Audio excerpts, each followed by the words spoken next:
전국에서 9년째 가장 잘 사는 도시가 하나 있습니다. 그런데 그 도시 청년들은 짐을 싸서 떠나고 빈 상가는 늘어만 가고 번 돈은 매년 20조씩 도시 밖으로 빠져나갑니다. 1인당 소득 전국 1위. 한때 걔도 10,000원짜리 지폐를 물고 다닌다던 도시. 그런데 정작 그곳 시민들의 지갑은 갈수록 얇아지고 있습니다. 도시는 1년에 94조를 버는데 그 부의 5분의 1이 매년 어디론가 증발합니다. 도대체 이 부자 도시에 무슨 일이 벌어지고 있는 걸까요? 그리고 왜 이건 울산만의 이야기가 아닐까요? 오늘 그 돈이 어디로 새는지 한 단계씩 따라가 보겠습니다. 먼저 이 도시의 명암부터 보겠습니다. 울산은 9년 연속 전국에서 1인당 소득이 가장 높은 도시입니다. 시민 한 사람당 만들어내는 부가 8,519만 원, 전국 평균의 약 1.7배에 달합니다. 도시 전체로 보면 1년에 무려 94조 원을 벌어들이죠. 숫자만 놓고 보면 대한민국에서 가장 잘 사는 동네입니다. 그래서 한때 이런 말까지 돌았습니다. 울산에서는 걔도 10,000원짜리를 물고 다닌다. 자, 그런데 통장에 찍힌 숫자는 큰데 정작 손에 쥐는 돈은 없는 직장인 아시죠? 월급 명세서 맨 윗줄은 화려한데 빠질 거 다 빠지고 나면 한숨만 나오는 그 느낌. 이 도시가 딱 그렇습니다. 명함은 전국 1등인데 거리로 한 발만 나가보면 전혀 다른 얼굴이 기다리고 있거든요. 울산 부도심을 걷다 보면 셔터가 내려진 가게들이 줄지어 서 있습니다. 인대 현수막이 바람에 펄럭이고 한참을 걸어도 사람 구경하기가 쉽지 않아요. 한때 손님으로 북적이던 거리가 통째로 식어가는, 마음이 답답해지는 풍경입니다. 실제로 올해 1분기 울산의 집합상가 공실률은 20.9%, 전국 평균의 약 2배이자 광역시 중 가장 높은 수준입니다. 5집 건너 한 집이 불 꺼진 채 비어있는 셈이죠. 청년들의 사정은 더 막막합니다. 일자리가 없어서 다들 짐을 질싸 떠납니다. 울산의 청년 실업률은 12.3%, 통계를 작성한 이래 역대 최고치예요. 일하는 청년의 비율을 뜻하는 청년 고용률은 39.1%까지 떨어지며 40% 선이 무너졌습니다. 최근 2년 사이 20대와 30대 청년은 18,000명 넘게 이 도시를 빠져나갔고요. 사람이 줄어드니 도시의 크기 자체가 작아집니다. 2024년 7월 울산 인구는 109만 9천여 명으로 내려앉으며 110만 선이 무너졌습니다. 2008년 100만을 넘긴 지 16년 만에 처음으로 다시 깨진 벽이에요. 한번 빠져나간 사람은 좀처럼 돌아오지 않습니다. 가장 부유하다는 도시에서 청년은 떠나고 상가는 비고 인구는 줄어듭니다. 상식적으로 가장 잘 버는 도시라면 거리도 가장 활기차야 맞습니다. 그런데 현실은 정반대예요. 통계 속 울산과 거리 위의 울산. 같은 도시인데 전혀 다른 두 얼굴이 한자리에 서 있는 겁니다. 분명 1년에 94조를 버는데 정작 그 안에 사는 사람들의 지갑은 점점 얇아지고 있어요. 그렇다면 도대체 이 도시가 번 94조는 다 어디로 간 걸까요? 첫 번째 단서는 돈의 행선지에 있습니다. 울산은 우리나라에서 가장 많이 생산하는 도시 가운데 하나예요. 자동차가 굴러나오고 배가 바다로 나가고 석유 화학 제품이 끝없이 쏟아집니다. 그렇게 만들어낸 부가가치가 한 해 94조 원입니다. 그런데 이상한 일이 벌어집니다. 이 돈이 도시 안에 머물지를 못해요. 한번 상상해 보세요. 내가 사는 도시가 한 해 동안 죽어라 일해서 부를 만들어냈는데 그 부의 5분의 1이 손에 쥐기도 전에 도시 밖으로 빠져나간다면 어떤 기분이 드시겠습니까? 그게 울산에서 실제로 벌어지는 일입니다. 2024년 한 해 동안 울산에서 만든 부 가운데 약 20조 원이 도시 밖으로 빠져나갔어요. 국가데이터처가 집계한 지역 소득 통계에 나오는 숫자입니다. 울산이 그해 만들어낸 부가가치의 21%가 넘는 돈이 다른 곳으로 흘러간 겁니다. 어렵게 들리는 이름이 하나 붙어 있어요. 지역 외 순수 취본 원소득이라고 합니다. 말은 복잡한데 뜻은 단순합니다. 이 도시에서 번 돈에서 다른 도시로 빠져나간 돈을 뺀 값이에요. 쉽게 말하면 울산에서 번 돈이 매일 아침 서울로 출근하는 셈입니다. 왜 이런 일이 벌어질까요? 답은 본사가 어디 있느냐에 있습니다. 울산에서 자동차를 만들고 배를 만드는 큰 회사들, 그 본사는 대부분 수도권에 있어요. 공장은 울산에서 돌아가지만 한 해 영업해서 남긴 이익과 주주에게 나눠주는 배당금은 서울 본사 장부로 넘어갑니다. 여러분, 월급을 한번 떠올려 보세요. 회사 통장을 거쳐서 내 손에 들어오긴 하는데 정작 그 회사 근무는 다른 도시에 있는 셈이에요. 생산은 울산이 하고 소득은 서울이 가져가는 구조입니다. 그래서 좀처럼 이해가 안 가는 통계가 나와요. 울산의 1인당 생산은 9년째 전국 1위인데 정작 시민 한 사람이 손에 쥐는 개인 소득 순위는 서울에 밀린 지 오래입니다. 많이 만든다고 그게 다 내 몫이 되는 게 아니었던 거예요. 손에 쥐는 돈이 적으니 자연히 씀씀이도 줄어듭니다. 같은 해 울산의 최종 소비 증가율은 0.9%였어요. 전국에서 거의 바닥입니다. 도시가 만들어내는 부는 어마어마한데 정작 그 안에 사는 사람들의 살림은 좀처럼 펴지지 않는 거죠. 통계수 울산은 부자인데 거리에서 만나는 울산 시민의 지갑은 자꾸 얇아지는 이유가 여기에 있습니다. 여기서 우리가 꼭 기억해야 할 한 가지가 있습니다. 울산은 돈을 못 버는 도시가 아닙니다. 번 돈이 머물지 못하는 도시입니다. 통장에 큰 숫자가 잠깐 찍혔다가 손에 쥐기도 전에 다른 도시로 빠져나가는 거예요. 그런데 도시 밖으로 새는 돈만 문제가 아니었습니다. 도시 안에 남은 돈조차 누군가에겐 닿지 않고 있었거든요. 그 누군가가 누구인지 이번엔 한 공장 안으로 직접 들어가 보겠습니다. 같은 정문을 통과하고 같은 라인 앞에 서서 같은 시간 동안 똑같이 땀을 흘리는 사람들입니다. 그런데 이 사람들 사이에는 보이지 않는 선이 하나 그어져 있습니다. 그 선 하나로 누구는 평생을 보장받고 누구는 매일 흔들립니다. 울산의 자동차 생산직, 여러분도 한 번쯤 들어보셨을 겁니다. 이른바 킹산직이라고 불리죠. 회사가 발표한 자료를 보면 현대차 기술직 평균 연봉이 2023년 기준 약 1억 500만 원입니다. 보너스까지 더하면 1억을 훌쩍 넘기는 분도 많습니다. 정년이 보장되고 복지도 두텁습니다.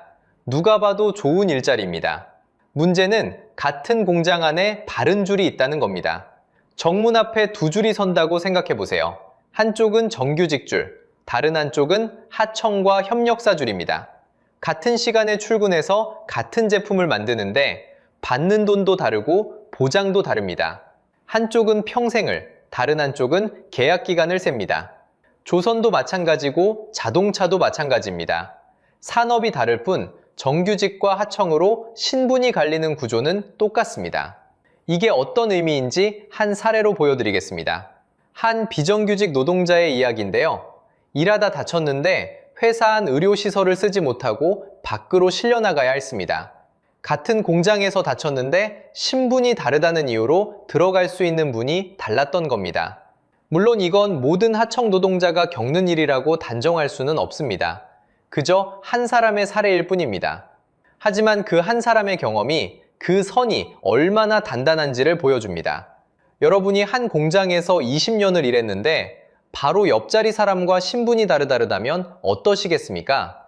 같은 기계를 만지고 같은 위험을 감수하는데 월급 봉투의 두께가 다르고 미래의 무게가 다르다면요. 가슴이 답답해지지 않으시나요? 이쯤 되면 이상한 일이 벌어집니다. 일자리가 없어서 청년이 떠나는 게 아니라는 겁니다. 조선업은 지금 초호황이에요. 생산직이 2만 명 넘게 부족합니다.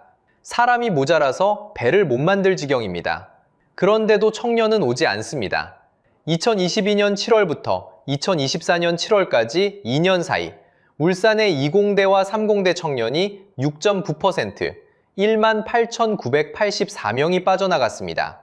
그 빈자리는 누가 메우고 있을까요? 울산 동구의 외국인 주민은 2021년 2,953명에서 2025년 10월 15,572명으로 늘었습니다. 258% 증가입니다. 단위 면적당 외국인이 287명으로 전국에서 가장 밀집한 동네가 됐습니다. 일자리는 분명히 있습니다. 청년은 안 옵니다. 그 자리를 외국인이 채웁니다. 이게 지금 울산에서 봉시에 벌어지는 일입니다. 왜 안 올까요? 답은 어렵지 않습니다.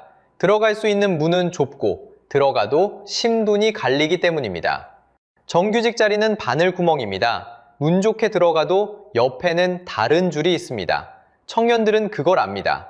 그래서 좋은 일자리가 있다는 도시인데도 그 좋은 자리가 내 자리가 될 가능성이 낮다는 걸 알고 떠나는 겁니다. 전직 생산직이 배달 헬멧을 들고 오토바이에 오르는 장면을 떠올려 보세요. 공장 문은 좁았고 들어간 사람과 못 들어간 사람은 갈렸고 못 들어간 사람은 도시를 떠나거나 다른 일을 찾았습니다. 좁았고 갈렸고 떠났습니다. 자, 그런데 여기서 진짜 핵심은 따로 있습니다.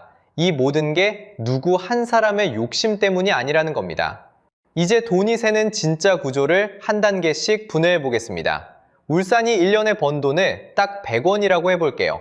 이 100원이 어디로 흩어지는지 따라가 보면 왜 부자 도시 시민의 지갑이 얇은지가 한눈에 보입니다. 먼저 맨 윗단입니다. 가장 큰 덩어리가 본사 배당과 영업이익이라는 이름으로 도시 밖으로 빠져나갑니다. 공장은 울산에 있는데 금고는 서울에 있으니까요.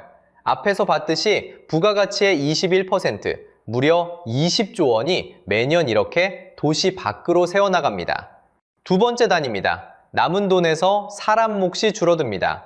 차체를 붙이고 용접하던 자리가 하나둘 기계로 바뀌었거든요. 자동화가 깊어질수록 같은 100원을 벌어도 그 돈이 사람 손을 거쳐 동매로 흘러드는 길목 자체가 좁아집니다. 세 번째 단입니다. 그렇게 좁아진 인건비마저 층층이 나뉩니다. 일은 맨 아래 하청이 하는데 돈은 위로 올라갈수록 두꺼워지는 다단계 구조죠. 원청과 하청 사이에서 임금은 한 번 더 눌립니다. 네 번째 단입니다. 그 자리를 지키던 분들도 나이가 듭니다. 정년을 맞아 한 분씩 떠나고 그 빈자리는 새 청년으로 채워지지 않습니다. 그렇게 도시가 벌어들이는 돈에서 사람에게 돌아가는 몫은 또 줄어듭니다. 이제 마지막 단입니다. 윗단을 거치며 얇아진 돈이 시민 지갑에 닿을 때쯤이면 쓸 여력이 거의 남지 않습니다. 그래서 울산의 소비 증가율은 0.9%, 전국 하위권입니다. 안 쓰는 게 아니라 못 쓰는 거예요. 결국 동매 상가가 먼저 무너집니다. 집합상가 공실률 20.9%, 전국 평균의 2배입니다. 여기서 잠깐 짚고 갈 말이 있습니다. 외부 효과라는 건데요. 어렵지 않습니다. 내가 결정하지도 않은 일의 손해를 엉뚱한 내가 떠안는 걸 말합니다. 본사가 어디 있을지, 어느 공정을 기계로 바꿀지, 그건 울산 시민이 정한 적이 없습니다. 그런데 그 결과로 텅 비는 상가의 월세는 울산 자영업자가 떠왔습니다. 이게 한 번에 닥친 일도 아니었습니다. 2014년 현대중공업은 3조 2천억 원 적자를 냈고 해양 플랜트는 45개월 동안 새 일감을 단 한 건도 받지 못했습니다. 그 사이 3,500명이 희망퇴직이라는 이름으로 회사를 떠났고 2018년에는 동구가 고용위기지역으로 지정됐습니다. 한 가장이 20년 다닌 일터에서 짐을 싸던 그 시기, 동구의 골목 상가도 같이 셔터를 내렸습니다. 자, 그러면 다시 처음 그 100원으로 돌아가 볼게요. 그 돈은 본사로 빠져나갔고 자동화에 자리를 내줬고 하청 다단계에서 눌렸고 정년으로 흩어져졌고 끝내 시민 지갑 앞에서 말라붙었습니다. 떼이고 빠지고 새어나갔습니다. 시민이 게을러서가 아닙니다. 노조가 욕심을 부려서도 아닙니다. 여기서 핵심은 이겁니다. 이건 누구 한 사람의 잘못이 아니라 부가 만들어지는 곳과 머무는 곳이 처음부터 분리되도록 설계된 구조라는 겁니다. 그래서 여러분께 꼭 드리고 싶은 말이 있습니다. 당신이 가난한 건 덜 일해서가 아닙니다. 당신이 만든 부가 당신 곁에 머물도록 설계되지 않았기 때문입니다. 가슴이 답답하셨을 겁니다. 그런데 그 답답함의 정체가 이제 보이시나요? 내 노력이 부족했던 게 아니라 돈이 흐르는 길이 애초에 나를 비켜가도록 나 있었던 겁니다. 그렇다면 이 흐름은 정해진 운명일까요? 다른 도시들은 이 갈림길에서 어떤 선택을 했는지 보면 답이 보입니다. 여기 자동차로 먹고 살던 두 도시가 있었습니다. 같은 병을 앓았는데 한 도시는 무너졌고 한 도시는 다시 일어섰습니다. 먼저 무너진 쪽을 보겠습니다. 미국 디트로이트. 한때 자동차 산업의 심장이었습니다. 1950년대 인구가 약 200만 명이었어요. 그런데 지금은 70만 명대입니다. 절반도 안 남았습니다. 자동차 일자리는 1999년 132만 개에서 10년 만에 65만 개로 반토막 났고 결국 2013년 도시 자체가 재정 파탄에 맞았습니다. 빈집이 거리마다 늘어섰습니다. 한 산업에 모든 걸 걸었던 도시가 그 산업이 흔들리자 통째로 가라앉은 겁니다. 남의 나라 이야기가 아닙니다. 2018년 군산을 떠올려 보세요. 한국 GM 공장이 문을 닫았습니다. 그 한 번의 폐쇄로 직간접적으로 생계가 걸린 사람만 약 15만 6천 명이 흔들렸습니다. 공장 하나가 멈추자 도시 전체가 함께 멈췄습니다. 가슴이 답답해지지 않으시나요? 그런데 여기서 핵심은 이게 정해진 운명이 아니라는 겁니다. 같은 병을 앓고도 살아난 도시가 있거든요. 독일의 루르 지역은 탄광과 제철로 먹고 살던 곳이었습니다. 그 산업이 무너지자 도시는 주저앉는 대신 방향을 틀었습니다. 옛 공장 부지를 지식과 미래 산업의 터로 바꿔냈죠. 스페인 빌바오는 더 극적입니다. 쇠락한 공업 도시에 미술관 하나를 세웠는데 그게 도시 전체를 문화도시로 되살렸습니다. 사람들은 이걸 빌바오 효과라고 부릅니다. 무너질 줄 알았던 도시가 선택 하나로 살아난 겁니다. 그렇다면 울산은 어느 쪽일까요? 다행히 주저앉는 쪽으로만 가고 있지는 않습니다. 현대차는 울산에 전기차 전용 신공장을 짓고 있습니다. 투자 규모만 약 2조 원, 2026년부터 연 20만 대를 만들어낼 계획입니다. 버려진 게 아니라 다음 산업으로 갈아타는 중인 겁니다. 멈춰있던 생산직 공채도 2024년에 다시 열렸습니다. 게다가 2026년 3월 10일부터는 노란봉투법이 전면 시행됩니다. 원청의 책임을 넓히고 하청 노동자가 떠안던 손해배상의 무게를 개인별로 따지도록 한 법이죠. 그동안 신분의 벽 바깥에 서 있던 사람들에게는 작지만 분명한 출구입니다. 그리고 이건 울산만의 갈림길이 아닙니다. 군산이 그랬고 창원이, 광주가 같은 길 위에 서 있습니다. 한 산업에 도시의 운명을 통째로 맡긴 곳이라면 어디든 디트로이트가 될 수도 빌바오가 될 수도 있습니다. 여러분이 사는 도시도 예외가 아닙니다. 결국 우리가 본 건 분명합니다. 문제는 가격이 아니라 구조였고, 구조는 누군가 설계한 것이었습니다. 그렇다면 그 구조는 우리가 다시 설계할 수도 있다는 뜻입니다. 두 도시의 운명을 가른 건 병의 크기가 아니라 무너질 것이냐, 다시 일어설 것이냐 하는 선택이었으니까요. 지금 이대로라면 번 돈은 계속 도시 밖으로 빠져나가고, 청년은 떠나고, 거리는 더 비어갈 겁니다. 하지만 울산의 길이 정해진 건 아닙니다. 방향은 분명합니다. 첫째, 도시가 만든 부가 그 도시에 머물게 해야 합니다. 생산은 여기서 하는데 소득은 서울로 출근하는 그 돈줄을 일부라도 지역으로 돌려놓는 겁니다. 둘째, 같은 공장 안에서 신분이 갈리는 원하청 격차를 좁혀야 합니다. 셋째, 자동차 하나에 도시 전체를 거는 단일 산업 의존에서 벗어나 먹고 살 기둥을 여러 개로 늘려야 합니다. 다시 정리하면 이렇습니다. 울산은 돈을 못 버는 도시가 아닙니다. 번 돈이 머물지 못하게 설계된 도시입니다. 문제는 가격이 아니라 구조입니다. 여기서 묻고 싶습니다. 여러분이 사는 도시에서 번 돈은 그 도시에 머물고 있나요? 댓글로 여러분 동네 이야기를 들려주세요. 어쩌면 울산과 똑같은 일이 지금 여러분 동네에서도 벌어지고 있을지 모릅니다. 다음 영상에서는 울산 다음 차례로 거론되는 또 다른 산업도시를 들여다보겠습니다. 그곳도 한때 잘 나갔지만 지금은 같은 갈림길 앞에 서 있습니다. 오늘 이야기가 여러분 동네를 다시 보는 데 도움이 됐다면 구독과 좋아요 부탁드립니다. 끝까지 시청해주셔서 고맙습니다.